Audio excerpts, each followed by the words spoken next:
നമ്മുടെ റെസിപ്പി മസാല മുട്ടയും ചീരത്തോരനും.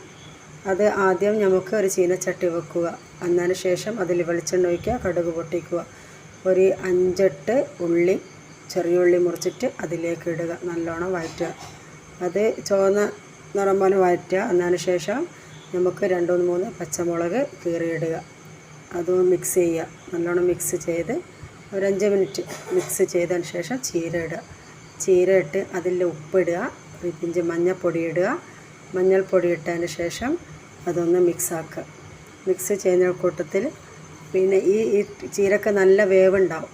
അടുക്കള ചീര അതിനെക്കൊണ്ട് നല്ല വേവുണ്ടാവും. ആ ചീര ഒരു 5 മിനിറ്റ് നമ്മൾ എന്താക്കുക, മൂടി വെച്ച് വേവിക്കണം. നല്ലോണം മിക്സാക്കിയിട്ട് നല്ലോണം മൂടി വെച്ചിട്ട് വേവിക്കുക.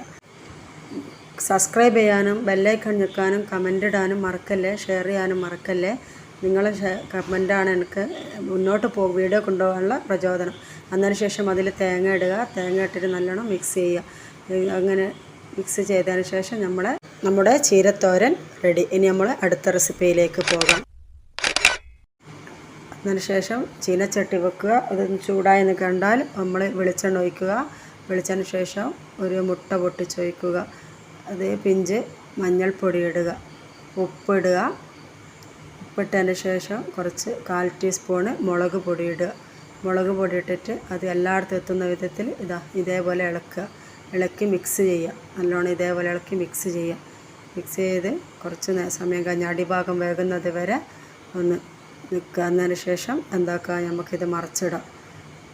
ഇത് നല്ല അടിപൊളി ടേസ്റ്റ് മസാല മുട്ടയാണ്. ഇനി നമുക്ക് തിരിച്ചിടാം. തിരിച്ചിട്ടതിന് ശേഷം നമ്മളുടെ മസാല മുട്ട റെഡി. അടുത്തത് ഒരു സ്പെഷ്യൽ വീഡിയോ ആണ് വരുന്നത്. ഇതുവരെ യൂട്യൂബറൊന്നും ഇടാത്ത സ്പെഷ്യൽ വീഡിയോയുമായി ഞാൻ വീണ്ടും വരും. അതുപോലെ കമൻറ്റ് ചെയ്യുക, ഷെയർ ചെയ്യുക, സപ്പോർട്ട് ചെയ്യുക.